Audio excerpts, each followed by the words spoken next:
अस्सलाम वालेकुम students, how are you all? Hope you are fine. हाँ जी, आज हम अपने बायो के लेक्चर पे वापस। जो मैंने अभी तक पीछे सब बताया है वो आपने पढ़ा है, याद कर लिया है, उसमें कोई मुश्किल तो नहीं आई आपको?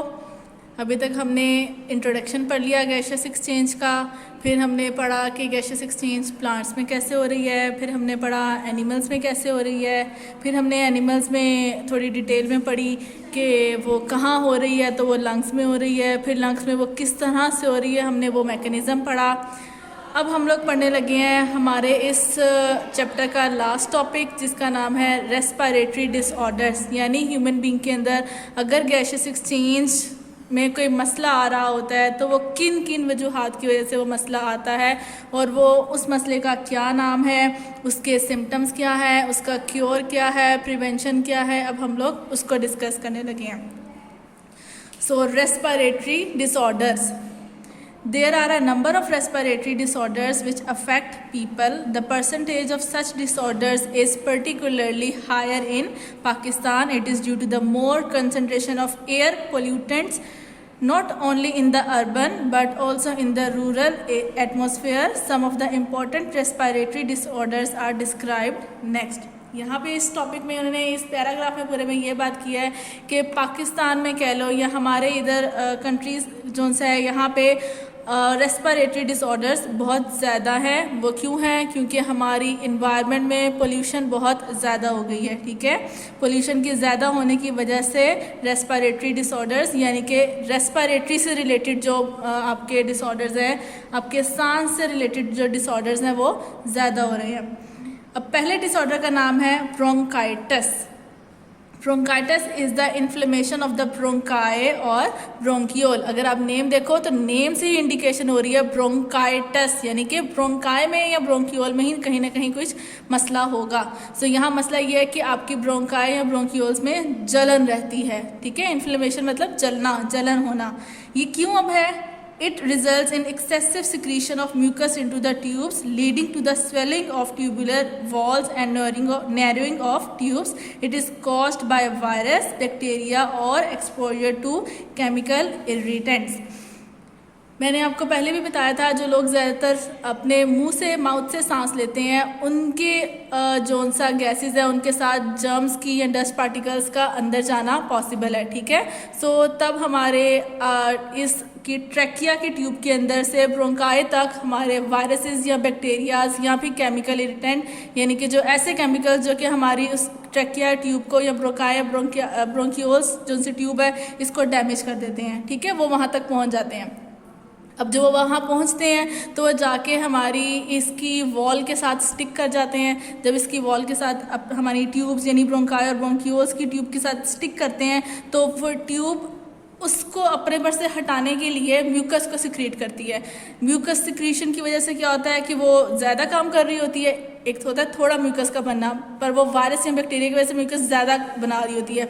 जब वो ज़्यादा बनाती है तो वो स्वेलिंग भी कर जाती है. ठीक है, स्वेल हो जाती है यानी स्वेल कर जाती है. स्वेलिंग की वजह से और मोर म्यूकस की सिक्रीशन की वजह से क्या हो जाता है कि जो अंदर का रास्ता है वो नैरो हो जाता है यानी बारीक हो जाता है. उस बारीक रास्ते में क्या होता है, फिर हमारे ऑक्सीजन या कार्बन डाइऑक्साइड या कह लो एक्सचेंज ऑफ गैसेस वहाँ से ठीक से नहीं हो पाती हैं. हमें मुश्किल पेश आती है, हमें ज़ोर ज़ोर से सांस लेना पड़ता है. ठीक, वो जो स्वेलिंग हो जाती है, फिर म्यूकस की ज़्यादा सिक्रीशन हो जाती है, फिर नर्विंग की ट्यूब हो जाती है. ट्यूब की जो यानी वो उसमें से ऑक्सीजन जिस एक रास्ता बहुत खुला होता है, जब उसमें म्यूकस आता जाएगा वो रास्ता ऑटोमेटिकली बहुत कम हो जाएगा. जब वो कम हो जाएगा तो उसमें से आपकी जो एक्सचेंज ऑफ गैसेज है वो बहुत मुश्किल से होंगी. वो बहुत मुश्किल से जब उसका गुजरना वहाँ से होगा तो आपको जलन फील होगी. इसलिए इसको इन्फ्लेमेशन का नाम दिया है. ठीक हो गया, नेक्स्ट पेज पर आ जाएं, पेज नंबर 12 पर. There are two major types of bronchitis, that is acute and chronic. अब उन्होंने यहाँ पे ब्रोंकाइटिस की टाइप्स बता दी हैं. एक ब्रोंकाइटिस एक्यूट है और एक है क्रोनिक, यानी कि एक ऐसा है जो कि ठीक हो सकता है, जल्दी पता चल जाता है, और एक ऐसा ब्रोंकाइटिस है जो कि क्योर होना थोड़ा सा मुश्किल हो जाता है, यानी कि वो एक स्टेज ऊपर चला जाता है, उसको नाम दे देते हैं chronic bronchitis.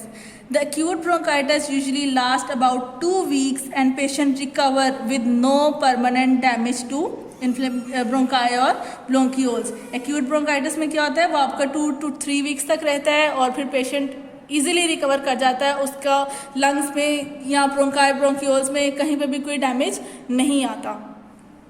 In chronic bronchitis the bronchi develop chemical chronic inflammation it usually lasts for 3 months to 2 years। जो आपका क्रोनिक ब्रोंकाइटिस है इसके अंदर ब्रोंकियोल्स में आपकी बहुत ज़्यादा इन्फ्लेमेशन रहना शुरू हो जाती है और इसको काफ़ी अरसा लग जाता है, यानी कि 3 मंथ से 2 years भी हो सकते हैं आपके क्रोनिक ब्रोंकाइटिस को रिकवर होने में।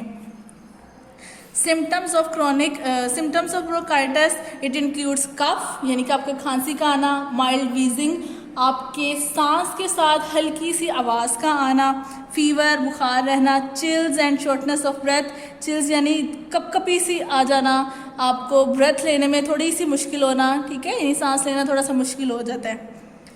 Blue box the majority of people diagnose with chronic bronchitis are 45 years of age और ओल्डर। ज़्यादातर जो क्रोनिक ब्रोंकाइटिस है वो यंगस्टर्स में नहीं होता, जो एज के पीपल होते हैं यानी कि बुज़ुर्ग जिनको कहते हैं उनमें ज़्यादातर ये देखा गया है, या फिर 45 years से अबव वाले जो आपके कह लो के जो है पीपल हैं उनमें होता है ये। नेक्स्ट आपका आ जाता है एम्फाइसीमा, ठीक है, ये अनदर आपका रेस्पिरेटरी ही डिसऑर्डर है, respiratory disorder. Next is emphysema. Emphysema is the destruction Emphysema is the destruction of the walls of the alveoli. It results in larger sacs but with less surface area for gaseous exchange. इसमें क्या हो रहा है कि ये आपकी जो alveoli हैं उनकी जो वॉल्स हैं उसमें डैमेज हो जाता है, ठीक है। जब उसमें डैमेज हो जाएगा वो ठीक से नहीं रहेंगी, वो वॉल्स जब ठीक नहीं होंगी तो गैसियस एक्सचेंज भी फिर ठीक से नहीं हो पाएगा। उन वॉल्स में बहुत ज़्यादा आप कह लो कि फोल्डिंग्स होती हैं, आपको यहाँ पे नज़र भी आ रही होगी, ये वाली वॉल ठीक वॉल है, इसमें कितनी सारी इनफोल्डिंग्स है, जितनी ज़्यादा इनफोल्डिंग्स होंगी उतनी ज़्यादा गैसियस एक्सचेंज होगी। जब ये इनफोल्डिंग्स डैमेज हो जाती हैं तो फिर गैसियस एक्सचेंज कम हो जाती हैं। ये वाली साइड डैमेज साइड है, यहाँ पे ये डैमेज हो गई है, ठीक है, तो यहाँ पे आपकी गैसियस एक्सचेंज थोड़ी कम हो जाएगी, सरफेस एरिया गैसेस को नहीं मिलेगा एक्सचेंज के लिए। As lungs break down, the lungs do not come back to their original shape after exhalation, so air cannot be pushed out and is trapped in the lungs। फिर क्या होता है, जब आपकी एल्विलाई की जो सरफेस एरिया है वो ख़त्म हो जाता है या कम हो जाता है, तो आप जब ऑक्सीजन अंदर लेके जाते हो, जो लंग्स है वो इनहेल करते हैं, वो तो इजीली हो जाता है, लेकिन एक्सहेलेशन में प्रॉब्लम आ जाती है, एक्सहेल ठीक से नहीं हो पाता क्योंकि एल्विलाई अपनी ओरिजिनल शेप में वापस नहीं आ पाते हैं। तो इसमें क्या होता है कि आपके लंग्स में ही कार्बन डाइऑक्साइड काफ़ी सारी ट्रैप हो जाती है। इसके symptoms, the symptoms of emphysema include shortness of breath. Again आपकी जो सांस लेना है वो शॉर्ट आप लेते हो, फिटीग यानी थकावट आपको होती है, रिकरेंट रेस्पिरेटरी इन्फेक्शंस, आपके जो रेस्पिरेटरी इन्फेक्शंस हैं यानी बार बार आपका रेस्पिरेटरी डिसऑर्डर कुछ ना कुछ लगा रहता है, आपकी कभी ब्रोंकियाई में मसला हो जाता है, कभी आपके ट्रकिया में कुछ ना प्रॉब्लम आ जाती है इन्फेक्शन की वजह से, एंड वेट लॉस, और आपका वेट कम होने लग जाता है। By the time the symptom of emphysema appear the patient has usually loss 50 to 70% of his और हर लंग्स। शुरू में तो पता नहीं चलता एम्फाइसीमा ये का प्रॉब्लम हो रहा है, यानी वॉल्स की डिस्ट्रक्शन हो रही है आपकी, लेकिन जब पता चलता है कि एल्विलर वॉल्स की डिस्ट्रक्शन हो चुकी है तब तक आपके लंग्स का 50 to 70% आपका जो पार्ट है वो ख़राब हो चुका होता है। The level of oxygen in blood may get too low that it cause serious complication.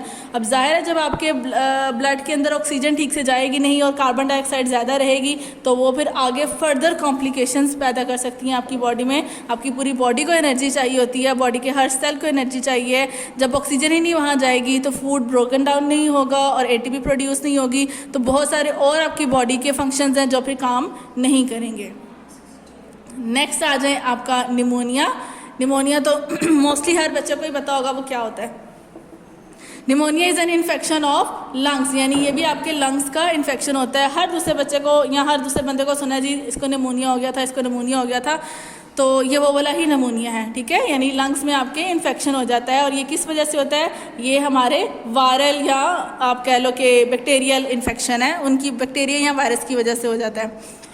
If this infection affected both lung then it is called double pneumonia. अगर एक लंग को है तो वो सिंगल यानी जस्ट नमोनिया आप उसको कहोगे, लेकिन अगर दोनों लंग्स उसकी वजह से इफेक्ट हो जाते हैं तो फिर उसका नाम हो जाता है double pneumonia. The most common cause of pneumonia is a bacterium that is streptococcus pneumoniae. एक बैक्टीरिया है स्पेसिफिक जिसकी वजह से निमोनिया होता है, और उस बैक्टीरिया का स्पेसिफिक नेम क्या है? स्ट्रेप्टोकोकस निमोनियाe। इसको अंडरलाइन कर लें, ये MCQs में आ जाता है। सम वायरल यानी कि influenza virus and fungal infection में ऑल्सो लीड टू नमोनिया। इस बैक्टीरिया के अलावा कुछ वायरसेस और कुछ फंगस भी नमोनिया कॉज कर सकती है। When the causative organism enter the alveoli, they settle there and grow there in number। असल में होता क्या है यहाँ पे जब वो आपका जो ये बैक्टीरिया है या वायरस है या फंगस है ये आपके एल्वुलाई तक चला जाता है और वहाँ जाकर ग्रो करने लग जाता है, यानी अपने नंबर को इंक्रीज करता है। They break the lung tissue and the area become filled with fluid and pus. फिर वहाँ क्या होता है? एक तो टिश्यू आपका जो टूट जाता है, यानी कि वॉल्स की उसके एल्वुलाई की वॉल्स की डिस्ट्रक्शन होना शुरू हो जाती है। इसके साथ साथ वहाँ पे यानी आपका जो बॉडी है वो खुद को रिकवर करने के लिए कुछ फ्लूइड बनाना शुरू करती है, ठीक है। सो वहाँ वो फ्लूइड भी बन जाता है, साथ में पस बनती है। पस कहते हैं जब आपके वाइट ब्लड सेल्स जो फॉरेन पार्टिकल्स आपकी बॉडी के अंदर आते हैं जब उनसे लड़ते हैं यानी फाइट करते हैं, तो उसके रिजल्ट में जो वहाँ पर जो जर्म्स की या वाइट ब्लड सेल की डेथ हो जाती है वो पस की फॉर्मेशन कर देती है, ठीक है। सो वहाँ लंग की टिश्यू में फ्लूइड भी आ जाता है, पस भी बन जाती है, और साथ में वो जो आपका बैक्टीरिया या फंगस जो भी वो फॉरेन पार्टिकल था वो अपना नंबर भी वहाँ इंक्रीज करने लग जाता है। The symptoms of pneumonia include a cold that is followed by a high fever, shivering and cough with sputum production. अब वो यहाँ पे क्या कह रहे हैं कि निमोनिया के सिम्टम्स क्या हैं? आपको ठंड लगती है, बुखार ज़्यादा हो जाता है, आप कांपना शुरू हो जाते हो, आपको खांसी आती है, और साथ में स्पटम प्रोडक्शन यानी कि थूक आता है, रेशा आता है उसके साथ आपको। पेशेंट में बिकम शॉर्ट ऑफ ब्रेथ यानी कि सांस लेने में प्रॉब्लम होती है। द पेशेंट्स बॉडी कलर में चेंज एंड बिकम डस्की और purplish, it is due to poor oxygenation of blood. इसके साथ साथ जो पेशेंट है उसकी बॉडी का कलर भी चेंज हो जाता है, वो हल्का सा पर्पलिश रहना शुरू हो जाता है। वो क्यों पर्पलिश रहता है? क्योंकि उसकी बॉडी में ठीक से ऑक्सीजन नहीं जा पा रही होती है। जब ऑक्सीजन ठीक से नहीं जाती तो हल्का सा पर्पलिश हो जाता है, रेडिश नहीं रहता।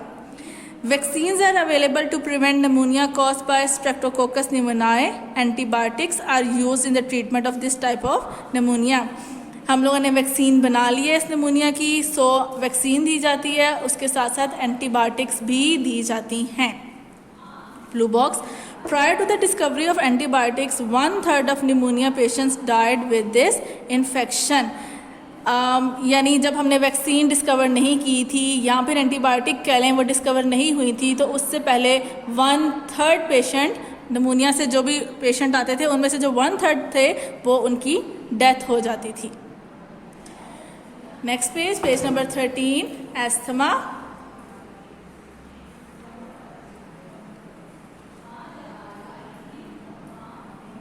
Asthma is a form of allergy in which there is inflammation of a bronchi, more mucus production and narrowing of the airways. In asthma patient, the bronchi or bronchioles become sensitive to different allergens, allergen causing factors, that is dust, smoke, perfumes, pollen, etc.